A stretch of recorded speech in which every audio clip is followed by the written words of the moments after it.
Ayan, hello ulit mga ka-Antrep. Welcome back again to our channel. Kumusta po kayo? At kung bago ka lang sa channel na ito at hindi pa nakipag-subscribe, pakiclick na lang po ang subscribe button at huwag nyo na rin po kalimutan ang notification bell para ma-notify kayo pag may susunod pa tayong upload na video. So, ayan, medyo daliwla ako dito sa ni ma'am sa kanyang comment. Sabi niya, ang gulo, yung ibang video vlog may barangay permit, pero dito wala daw barangay permit. Ano ba talaga? Ang gulo talaga sa Pinas. Yes po, ma'am. Actually, hindi ko po alam po talaga sa kanila kung ano yung tinatawag nilang barangay permit. Kasi there's no such thing as barangay permit. Ang sa pagkakaalam ko po, correct me if I'm wrong, pa-comment na lang din po siguro sa ibang lugar. Pero sa pagkakaalam ko po dito sa amin, ang kukunin po natin sa barangay ay barangay certification. Sa barangay certification po, sinicertify ka ng barangay na ikaw ay taga doon na barangay at ang iyong business establishment ay nandyan na barangay. So, hindi ko lang nakuha. Nasasakyan yung aking mga documents nandun sa bag kasi palagi namin yung dinadala kapag nandun yun sa sasakyan ng lagi. So, sa barangay certification, requirement po yun bago ka pumunta ng munisipyo. Okay, ganito po ulit. Start tayo. May mga barangay na nagre-required ng puro clearance. Okay po. May barangay na nagre-required ng puro clearance. Meron ding mga barangay na hindi na nagre-required ng puro clearance. For example, doon sa main branch po namin na shop, ibang barangay po siya. Hindi po doon na barangay nagre-required ng puro clearance. Pero dito po sa sa branch, na sa ibang barangay din po siya, nire-required kami ng barangay na kumuha muna ng puro clearance bago pumunta ng barangay para kumuha ng barangay certification. Second, barangay certification. Doon po sa main branch namin na barangay, yes, kumukuha kami ng barangay certification and barangay clearance. Dito po na branch na barangay certification lang po ang binibigay, hindi na nagbibigay ng barangay clearance. So doon po, barangay certification, it certifies you as owner na dyan ka na barangay ang iyong establishment. Dyan nakatayo sa barangay na yan yung halimbawa, Ann Bailio Motor Parts and Accessories yun. Certified that Ann Bailio Motor Parts and Accessories at barangay. Dyan na barangay. Yung naman, yung doon sa barangay na yun, yung barangay clearance for business permit naman yun siya. Na kumukuha ka ng barangay clearance para mag-renew ng iyong or kumuha ka ng business permit. Okay po? So, dito na barangay sa branch, hindi na kami nire-required, hindi na nagbibigay ang barangay ng barangay clearance, barangay certification na lang. Kasi parang binuo na nila doon sa barangay certification yung pangalan mo, establishment mo, area mo. So, may ganun pong mga barangay. Pero, never heard or wala po akong idea na barangay permit. Yung iba po kasi, ang tawag doon, barangay permit. I'm not so sure po talaga. Paki-comment na lang po. Pero as far as I'm concerned, next na pa-English tayo, there's no such thing as barangay permit. Bibigyan ka ng barangay as barangay certification or barangay clearance. Clearance mo yun para makapag-renew ka, maka-apply ka ng new business permit. Okay po, so yun na yun ang iyong dadalhin sa munisipyo para kukuha ka ng DTI permit or sa city or sa iyong, pupunta ka ng, sa city, sa munisipyo nyo or sa, nawala sa isip ko, basta't yun, sa munisipyo dun ka na kukuha ng DTI. Kung hindi ka naman sa munisipyo, pumunta ka ng main office. Kagaya ko, hindi ako sa munisipyo kumuha ng DTI permit. Sa main office ako sa city kumuha ng DTI permit. Ayan, para Pero yung sa shop, na ngayong 2023 lang, munisipyo na ako kumuha ng DTI.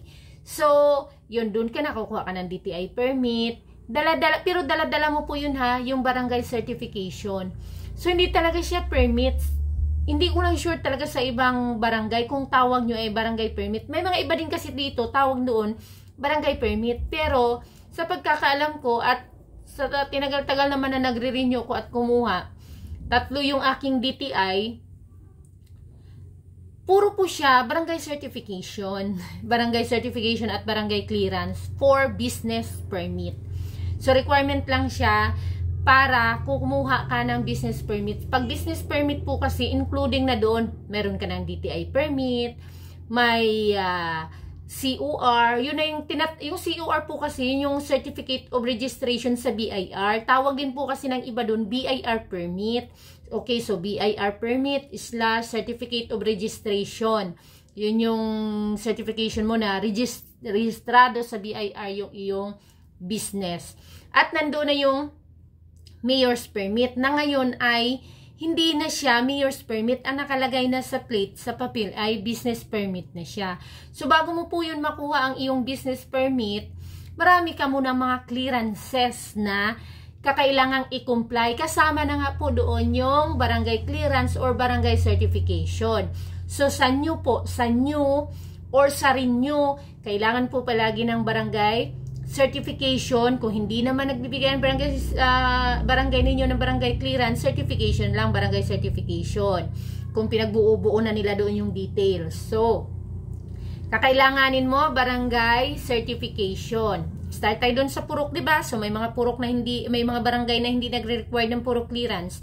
May barangay na hindi na nagbibigay ng barangay clearance pero barangay certification ang binibigay nila. May barangay din na nagbibigay na ng barangay clearance at barangay certification.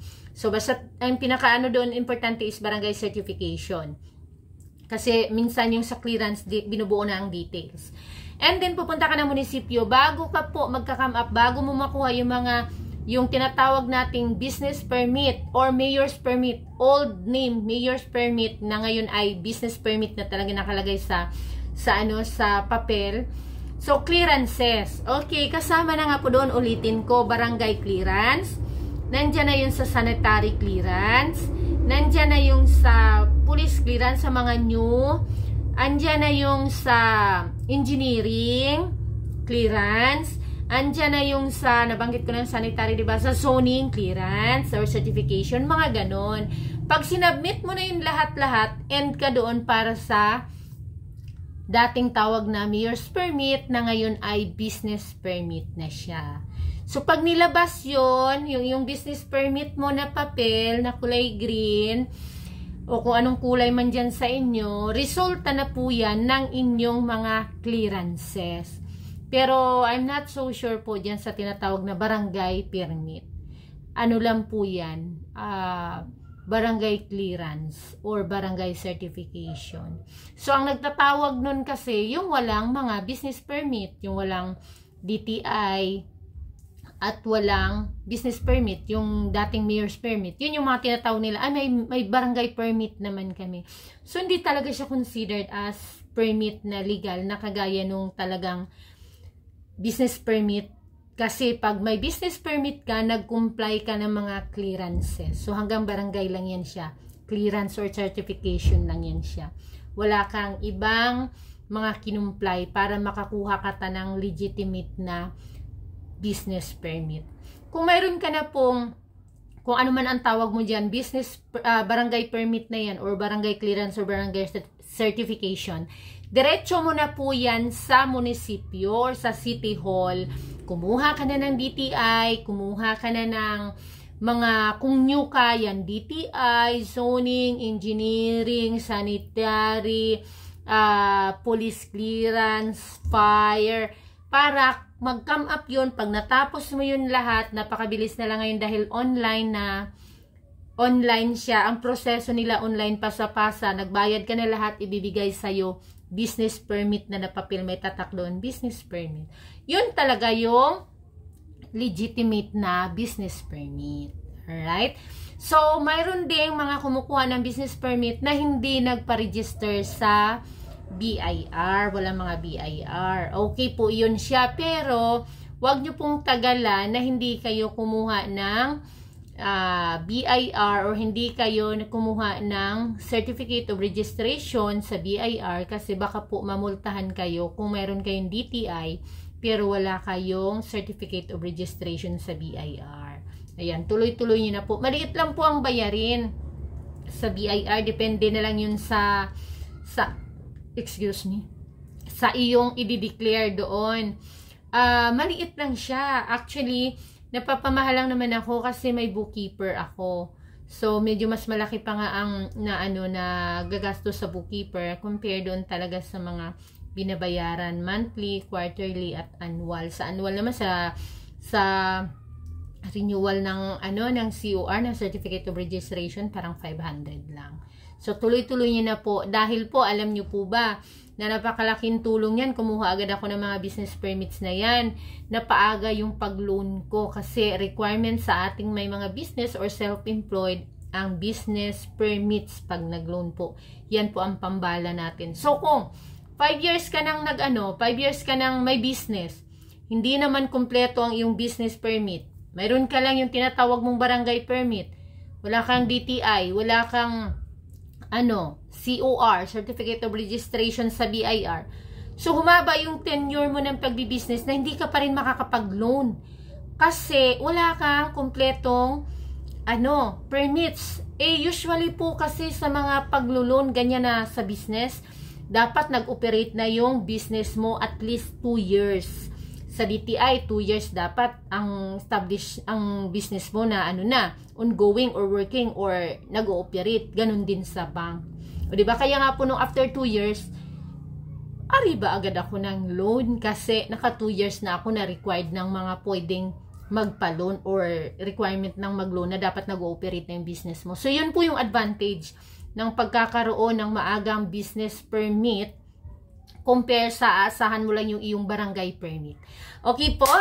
Sana ako ay nakapag-share at nakapagbigay linaw kay ma'am. Wala kasing pangalan kaya hindi natin ma-shoutout si ma'am dito sa kanyang naguguluhang problema about business at barangay permit. Thank you so much!